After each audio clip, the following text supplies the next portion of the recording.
안녕하세요. 준박입니다. 이번 영상은 3월 16일에 업로드한 박스권 종목에 대해서 점검해보는 영상입니다.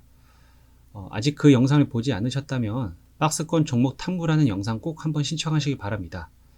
그 영상에는 박스권 매매에 대한 설명도 들어있고 종목에 대한 선정 기준, 그런 다음에 종목에 대한 재료라든지 특징들 좀 더 상세한 내용을 다뤘고요. 이번 영상에서 주가의 변동률, 그런 부분들로 과연 수익을 낼 수 있었는지 아니면은 손실이 났는지 그런 것들을 확인해 보는 영상이 되겠습니다.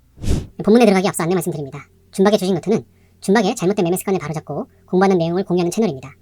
추천 종목이나 대단하고 화려한 내용이 담긴 영상은 없습니다. 단지 구독자 및 시청자분들과 함께 안전한 매매 습관을 만들고 싶은 공간입니다. 빠르게 시청하고자 하시면 화면 우측 하단 톱니 아이콘을 클릭하셔서 재생 속도를 조절하시면 되십니다. 그리고 유익한 내용이었다면 구독과 좋아요, 알람 설정까지 부탁드리겠습니다. 다음은 스튜디오 드래곤입니다. 3월 16일 박스권 기준 하단 95,000원이었고요. 상단은 115,000원입니다. 그랬을 때 3월 16일 종가가 96,800원이었고 4월 9일 종가는 105,500원으로 종가 변동률은 9%를 보여주었고요. 그 사이에 최저가는 92,600원으로 이 하단가를 이탈을 한번 했죠. 박스권을 한번 이탈을 했었습니다. 그리고 상단은 최고가로 109,200원까지 올라갔어요.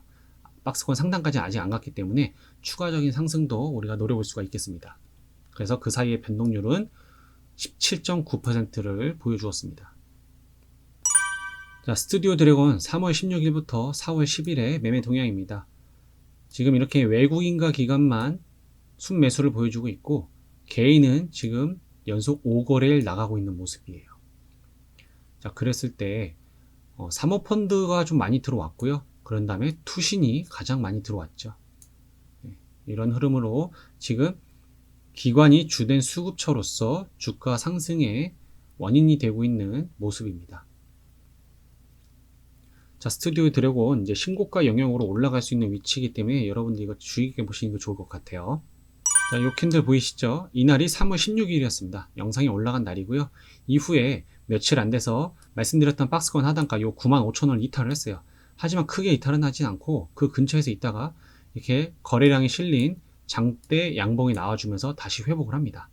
그런 다음에 이 윗단에서 작은 박스권을 그리더니 다시 한 번 더 올라갔어요. 그런 다음에 다시 또 어떻습니까? 그래서 이런 박스권을 그릴 수 있다는 거예요. 또 115,000원은 박스권 상단인데 보이지가 않아요. 뭐 대략 여기라고 하겠습니다. 자, 여기는 이제 110,000원 초반대로서 직전 고점이죠. 지금의 위치는 여기도 얼마든지 뚫을 수가 있어요. 여기를 뚫게 되면 어떻습니까? 단기적으로 신고가 영역을 들어가는 겁니다. 그리고 이 115,000원을 넘게 되면 훨씬 더 역사적 신고가까지도 갈 수가 있는 상황이 됐어요. 자, 그렇기 때문에 스튜디오 드래곤은 여기서 만약에 주가가 하락하게 되면은 여기서 소액 분할 매수할 수가 있겠고요. 이런 부분에서 소액 분할 매수할 수 있겠고, 그 다음은 여기 98,000원 부분이 되겠죠. 이런 부분에서 소액으로 분할 매수가 할 수 있겠습니다. 뭐 여기까지 떨어질 것 같지는 않네요. 만약에 추가적으로 떨어지면 원래 박스권 하단가인 95,000원에서도 분할 매수가 가능하겠습니다. 자, 스튜디오 드래곤이 앞으로도 이제 계속해서 이런 미디어 콘텐츠가 세계적으로도 흥행을 하고 있고 앞으로도 매출이 기대가 되고 3분기, 2분기, 3분기, 4분기 실적도 기대가 되고 뭐 역대 최고치가 나온다라고 할 경우에는 신고가 영역으로 충분히 들어갈 수 있다라고 보여집니다. 이 미디어 IP는 지식재산권이 굉장히 많이 누적이 되어 있기 때문에 그러한 부분에 있어서 계속 해외에다 파는 건 계속 돈이 지속적으로 쌓이는 거예요. 월봉 차트도 한번 보겠습니다. 월봉 차트 보시면 여기 115,000원 여기에서 보시면 이렇게 이런 캔들들이 다 여기서 부딪힌 거 확인할 수가 있습니다. 그쵸? 그러니까 지금 이 흐름도 월봉 캔들이 이제 이런 중요하다고 보였던 이런 95,000원 라인들 이런 95,000원 라인들 이런 데를 다 지금 돌파해서 윗단으로 형성되어 있는 상황이고 95,000원과 115,000원의 이 박스권에서 상단으로 올라가고 있는 이 흐름 그렇기 때문에 이 115,000원을 돌파하게 되면 이제 신고가 영역이라고 보시면 돼요. 여러분 여기는 이제 윗골이잖아요. 그러한 부분들 우리가 유념해서 이렇게 1번 캔들로 보다가 월봉 캔들로 보면 또 그 위치가 왜 115,000원 이런 건지 여러분들 이해하실 수가 있는 겁니다. 그래서 그렇게 우리가 목표를 갖고서 지금 여기서 매수가 되더라도 115,000원 1차 목표가를 잡고서 이런 데서는 일부 물량 차익 실현하면서 추가적으로 이제 들고 가면서 나머지 물량을 들고 가면서 추가 수익도 내볼 수가 있는 거죠. 떨어지면 이런 데서 뭐 10만원권에서 한 번 더 잡고 95,000원에서 잡고 이런 겁니다. 만약에 이탈하게 되면은 손절로도 물량을 좀 비중을 덜어내는 것도 여러분들 충분히 고려하셔야 되는 겁니다. 견고하게 95,000원 부근을 지켜줬지만 만에 하나라도 이런 식의 장대 음봉이 나와주게 되면 당분간 지켜보는 거예요. 지켜본 다음에 다시 95,000원 회복해주고 그럴 때 다시 들어가는 겁니다. 네, 이렇게 스튜디오 드래곤도 살펴봤습니다. 네, 다음 포스코 인터내셔널입니다. 박스권 기준가 하단은 2만원, 상단은 25,000원입니다. 3월 16일 종가는 22,300원이었는데요. 4월 9일 종가는 23,300원으로 변동률이 마이너스 9%, 최저와 최고는 19,350원에서 23,950원으로 올랐지만 최고가가 먼저 나오고 그런 다음에 최저가 나왔기 때문에 순서가 바뀌었어요. 이렇게 순서가 최고가 나오고 최저로 이렇게 나왔습니다. 그렇기 때문에 변동률은 마이너스 23%예요. 자, 포스코 인터내셔널은요, 지금 미얀마라는 절대적인 변수가 너무 큽니다. 그렇기 때문에 주가가 재평가를 받을 수도 있고요. 아니면 추가적인 하락이 나올 수도 있는 상황이에요. 자, 포스코 인터내셔널 3월 16일부터 4월 10일까지 매매 동향이고요. 확인해 보시면 이렇게 보시는 바와 같이 외국인이 압도적으로 많은 수량을 가지고 있는 게 확인이 됩니다. 그렇죠? 그리고 기관은 고스란히 외국인에게 그 물량을 계속해서 넘기는 흐름이에요. 하지만 외국인이 이렇게 계속해서 누적으로 매수를 하고 있다는 게 어떠한 흐름으로 움직일지 기대하는 바가 있는 것 같습니다. 즉 앞서서 말씀드렸던 미얀마 사태가 종식이 되면 포스코 인터내셔널의 적정 주가는 지금보다 훨씬 더 높을 것으로 판단이 되고요. 만에 하나라도 미얀마 군부 사태가 너무 심해져서 포스코 인터내셔널이 미얀마에서 진행하고 있는 가스 사업을 철수한다. 이런 상황이 되게 되면은 주가는 더 큰 폭으로 하락할 수도 있습니다. 그러한 점들 여러분들 유념하시기 바랍니다. 네, 포스코 인터내셔널 일봉 차트입니다. 여기 보이시는 이 십자 캔들, 빨간색 십자 캔들이 영상이 올라간 날이고요. 영상이 올라간 이후에 며칠 동안은 상승이 나와 주었지만 이후에는 지속적으로 떨어지더니 이렇게 박스권 밑단가인 2만원 부근에서 주가가 형성되어 있는 모습입니다. 포스코 인터내셔널 같은 경우는 단기적인 1차 하단가는 21,000원이었고 여기를 깨트리면 2만원까지 갈 수 있다고 말씀을 드렸는데 뭐 바로 여기 그냥 무자비하게 깨트렸죠. 지지하는 거 없이 그대로 떨어진 모습입니다. 하지만 주가가 떨어졌을 때 이 녹색 이동평균선인 60일 이동평균선을 지지받고 있는 모습이라고 대충 보여지고요. 그러한 부분이 있을 때 지금 이 2만원을 깨트리지 않는 것이 중요합니다. 만약에 여기서 이런 식의 음봉이 나오게 되면은 이 검은색 장기 이평선인 121선까지도 내려올 수 있어요. 그러면 요 18,000원까지도 내려올 수 있다는 겁니다. 이러한 부분들 유념하셔서 혹여라도 여기 지금 매수가로 볼 수 있겠지만 지금 아까 말씀드린 것처럼 지금 너무 변수가 큰 게 미얀마라는 그 미얀마 사태가 있기 때문에 포스코 인터내셔널은 그냥 매매에 대한 관점보다도 관심 종목 정도로만 두시는 게 나쁘지 않을 것 같습니다. 하지만 그럼에도 매매를 진행한다면 지금 2만원 초입이기 때문에 지금 매수를 하고 외국인과 함께 같은 배를 타고요. 2만원 이탈하면 일단 손절하고 다시 2만원 들어오면 다시 매수하고 그런 다음에 올라가면 그때부터는 차익 실현하고 그런 식으로 매매는 해볼 수가 있겠습니다. 네, 그래서 아까 말씀드린 것처럼 만에 하나라도 미얀마 사태가 정리가 되면 최소한 이런 25,000원에 대한 박스권은 충분히 이렇게 양봉이 나와주면서 이렇게 뚫고 올라갈 수 있을 것으로 보여집니다. 정말 미얀마 군부 사태가 정리가 된다면요. 그러한 부분들 유념하셔서 여러분들 포스코 인터내셔널 안전하게 매매하시기 바랍니다. 다음은 원익 IPS입니다. 3월 16일 박스권 기준으로 하단이 47,500원이었고요. 상단은 54,000원이었습니다. 영상이 업로드된 날 종가는 51,000원이었고 4월 9일의 종가는 55,300원으로 일단 박스권 상단을 돌파했어요. 그리고 변동폭은 8.4%. 그리고 그 사이에 가장 최저가와 최고가는 49,400원으로 박스권 하단까지 내려가진 않았지만 이 5만원을 한번 깨트렸습니다. 그런 다음에 최고가로는 59,300원으로 6만원까지 갔었죠. 이미 마찬가지로 이 박스권 상단을 돌파한 상황이에요. 그래서 변동률은 20%를 보여주었습니다. 네, 원익 IPX 3월 16일부터 4월 10일까지 누적 순매수량을 볼 수가 있는데요. 보시다시피 기관이 압도적으로 많이 순매수를 하고 있는 상황이고, 최근에는 개인이 4거래일 연속 순매수를 보여주고 있습니다. 그랬을 때 기관은 다양한 곳에서 매수가 이루어지고 있어요. 이렇게 금융투자, 보험, 투신, 연기금, 사모펀드. 연기금하고 투신이 좀 가장 많이 가지고 있죠. 즉 원익 IPS의 상승세에는 일단 기관 투자자들의 수급이 좀 지속적으로 꾸준하게 많이 들어왔다라는 걸 우리가 확인하실 수가 있습니다. 원익 IPS는 3월 16일이 이 날이었습니다. 이날 영상이 올라간 날인데요. 자, 이렇게 여기서 한 번, 여기서 두 번 저항을 받았어요. 박스권 상단에. 하지만 저항을 받으니까 어떻습니까? 그냥 갭으로 올려버렸죠. 갭으로 여기를 뚫고 올라갔습니다. 그렇기 때문에 원익 IPS는 이제 가격이 업그레이드 돼서 이제 이렇게 윗단으로 형성됐다라고 보시면 돼요. 이렇게 4거래일 연속으로 떨어졌지만 이 54,000원 부근 지지하는 모습 보이시죠? 자, 그리고 이 가격대가 어떻습니까? 이런 데서 올해 초에 만들어졌던 신고가였던 이런 부분을 지금 지지하는 모습이라고 보시면 돼요. 그래서 원익 IPS는 지금 박스권이 새로 업그레이드가 됐습니다. 그래서 지금 54,000원 윗단으로 이 초반 부분은 분할 매수 관점으로 들어갈 수가 있어요. 그러니까 이런 부분은 분할 매수로서 우리가 소액으로 접근해 볼 수가 있겠습니다. 자, 만약에 더 떨어진다라고 할 경우에는 이 20일 이동평균선 지지한지 확인하시고, 그런 다음엔 당연히 60일 이동평균선까지도 분할 매수 구간으로 볼 수가 있겠습니다. 이렇게 분할 매수가 되고 상승이 나와줄 경우 이런 식으로 올라간다라고 가정하면은 대략 일단 직전 고점 이런 59,000원 부근, 이 59,000 부근을 1차적인 목표로 가지고 가시면 돼요. 그래서 최근에 고점이었던 59,300원을 돌파한다. 그럼 완전 신고가 영역이죠. 그럼 이제 6만원부터 6만원 윗단으로 여러분들이 원하는 목표가를 제시하면서 수익을 실현해 가시면 되겠습니다. 하지만 이 반도체 쪽이 약간의 변수가 있는 거는 미국 같은 경우가 지금 반도체를 자체 생산 체제로 굉장한 투자를 하면서 진행을 하고 있습니다.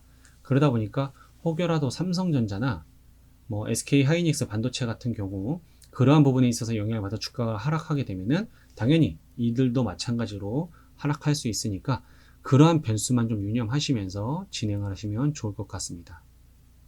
당연히 이런 식의 장대 음봉이 나오면 이런 건 잡으시면 안 돼요.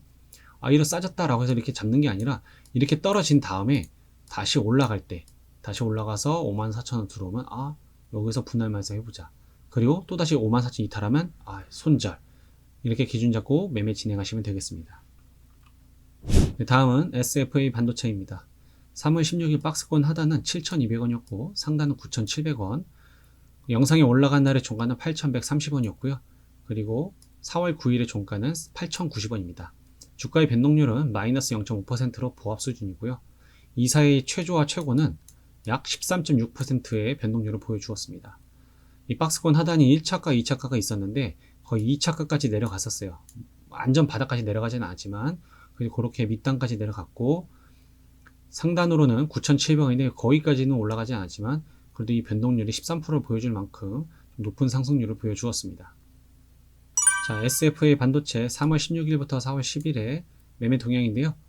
개인이 주로 매수를 하고 있는 상황이고 기관과 외국인은 나가는 모습을 보여주고 있습니다. 특별한 수급 주체 없이 개인이 순매수세만 보여주고 있는 상황입니다. 이것도 원익 IPS와 마찬가지로 반도체주의이기 때문에 슈퍼사이클이 오면 추가적인 상승, 매출과 따라서 올라갈 수도 있어요. 하지만 삼성전자나 SK 하이닉스가 뭔가 미국이라든지 세계적으로 반도체 생산과 수요에 있어서 타격을 받게 되면 이들도 마찬가지로 떨어지니까 그러한 대형주들의 흐름 같이 잘 파악하시기 바랍니다. 자, 3월 16일이 요 날이었습니다. 이날 영상이 올라갔고요. 영상이 올라간 이후에 살짝 상승하는가 싶더니 이 박스권 하단가 첫 번째 가격이었던 8,100원 여기를 지지하는가 싶더니 깨트리고 내려갔어요. 그러니까 어떻습니까? 이 8,100원이 저항을 보여주는 모습을 보이죠. 그리고 지속적으로 하락을 하다가 7,200원까지 내려가지 않았어요. 7,200원까지 내려가지 않는 게 이 녹색 이동평균선, 이게 60일 이동평균선인데 여기서 지지받은 모습을 확인하실 수가 있습니다. 그런 다음에 다시 올라가니까 어떻습니까? 8,100원에 이렇게 찰싹 붙어있는 모습 보이시죠? 즉 SFA 반도체 여기 지금 분할 매수 가능한 구역입니다. 여기 이렇게 분할 매수 가능한 구역이에요. 여기서 1차 분할 매수하고 조금 더 떨어지면 다시 요 60일 이동평균선 지지하는 가격대에서 한 번 더 분할 매수 해볼 수가 있겠습니다. 만에 하나라도 여기를 7,200원 이탈하는 움직임 나오게 되면 여기서는 손절을 하셔야 돼요. 물량을 줄인다든지. 그리고 분할 매수가 돼서 올라갈 때는 1차적으로는 8,500원을 목표로 두고서 차익 실현하고, 그런 다음에는 이렇게 9,000원 부근, 그 다음에 박스권 상단인 9,700원 이런 부분까지 노려보고, 9,700원 넘어가기는 어떻습니까? 신고가 영역이죠. 이제 만원 라운드 피겨 이런 부분을 목표로 해서 순차적으로 올려볼 수가 있겠습니다. 네, 마지막으로 다우기술입니다. 3월 16일 박스권 하단가는 25,000원이었고요. 상단이 28,000원이었습니다. 그랬을 때 영상이 올라간 날의 종가는 26,850원, 4월 9일의 종가는 28,600원. 그래서 변동률은 6.5%를 보여주었고요. 그 사이에 최저가는 25,100원으로 해서 이 박스권 하단까지 내려왔다고 보시면 되겠습니다. 그 다음에 상단가는 종가 기준으로도 그렇고 최고가로 기준으로도 그렇고 둘 다 이 상단을 돌파한 모습 보여주었어요. 즉 다우기술도 원익 IPS와 마찬가지로 가격이 업그레이드 되어 있는 상황입니다. 그래서 이때 주가 변동률은 무려 17.9%가 나왔습니다. 다우기술 수급의 주체는 특별히 없습니다. 지금 뭐 개인도 그렇고 외국인도 그렇고 이런 식으로 순수 물량이 들어오고 하지만 또 이렇게 나가고 이런 흐름의 반복이기 때문에 어느 날은 개인이 더 많이 갖고 있고 어느 날은 외국인, 어느 날은 기관 이런 식으로 나눠지니까 다우기술은 특별한 수급의 주체는 없어요. 서로 단타만 치고 있는 모습입니다. 하지만 이렇게 지금 주가 동향만 보더라도 3월 15일에 26,750원에서 지금 4월 9일날 28,600원, 즉 견고하게 주가가 올라왔다는 얘기예요. 올라가고 있는 흐름이라는 거. 특별한 수급의 주체 없어도 서로 조금씩 계속 올려가고 있는 상황입니다. 다우기술은 이날이 3월 16일입니다. 3월 16일 날 영상이 올라가고 난 다음에 지속적으로 하락을 했어요. 하지만 정확하게 이 25,000원 박스권 하단 부분 계속 지지했던 부분이 있죠. 여기를 지지하고 나서 반등이 나왔습니다. 그런 다음에 직전 고점을 이렇게 직전 고점에서 저항을 맞았지만은 이걸 다시 뚫어주고, 그런 다음에 박스권 상단이 28,000원까지도 뚫어주고 지지받고 있는 모습을 보여주고 있어요. 그래서 다우기술은 지금 원익 IPS처럼 가격이 업그레이드 되어 있는 상황입니다. 그러니까 웬만해서는 여기서 이렇게 주가가 놓을 확률이 커졌어요. 물론 단기적으로 이렇게 뚫고 내려올 수도 있어요. 하지만 이런 데서 다시 한 번 더 27,000원 이런 부분에서 지지받고 또 이렇게 저항 맞고 이런 식의 반복을 보이다가 다시 들어오게 되면은 추가 상승을 할 수 있겠죠. 신고가 영역입니다. 이제 이날 윗꼬리도 이미 신고가를 만들었기 때문에 이런 흐름이 나오게 될 경우에 계속해서 신고가를 만들어가는 거예요. 그래서 다우기술 이런 종목들은 신고가를 경신하게 되면은 지속적으로 그 경신하고자 하는 흐름들이 있기 때문에 그런 거 잘 유념하셔서 상승 기류에 타서 수익을 많이 내시고, 떨어질 때는 물량을 줄이시거나 아니면 분할 매수로서 평균 단가를 줄여서 우리가 어떻습니까? 이렇게 상승 탄력을 더 이어갈 수 있길 바라겠습니다. 27,000원에서 28,000원 요 사이에서 일부 물량 분할 매수 해볼 수가 있겠습니다. 1차적으로 여기는 지금 매수가 부분으로 보이고 2차적으로는 마찬가지로 25,000원에서 26,000원 사이 이런 데서 2차적으로도 분할 매수 해볼 수가 있겠습니다. 하지만 떨어지는 게 이렇게 조정받으면서 조금씩 이렇게 떨어지는 게 아니라 이런 식으로 다이렉트로 떨어지게 되면 여러분 이런 건 매수하시면 안 됩니다. 이런 거는 매수 아닙니다. 이건 매수 아닙니다. 조정받으면서 거래량 터지는 게 아니라 조정받으면서 떨어질 때는 이렇게 분할 매수 해볼 만도 하다라는 거예요. 네, 이렇게 해서 8종목에 대해서 다시 한번 살펴봤고요. 박스권 매매는 주식 매매의 기본인 지지와 저항에 따라 대응하는 것이기 때문에 주식 초보 여러분도 쉽게 접근할 수가 있습니다. 하지만 이 박스권 매매도 여러분이 철저하게 지키셔야 되는 게 익절과 손절 등 원칙을 무조건 지키셔야만이 그것이 가능한 겁니다. 우리가 박스권 하단으로 가격을 정해놨는데 거기 이탈했는데 좀 더 기다려보고 이런 식으로 하게 되면 여러분 어디까지 떨어질지 모르는 거예요. 아까 보셨던 더존 비즈원 같은 경우는 박스권 하단 한번 이탈하니까 어떻습니까? 마이너스 20%까지 내려가잖아요. 그러니까 그런 원칙을 여러분들이 지키시고 거기에 이탈하면 버리고 다시 들어오면 그때 다시 죽는 겁니다. 그런 식으로 여러분들이 저와 함께 공부하시면서 여러분 스스로도 그렇게 박스권 종목들 찾으셔서 지지와 저항 라인 그려보시고 그러한 부분들을 공부하는 관점으로 박스권 상단과 하단을 통해서 매수도 하고 매도도 하고 경험을 쌓아가시면 좋을 것 같습니다. 네, 여러분 구독과 좋아요 알람 설정 무료입니다. 영상 시청해주셔서 감사합니다.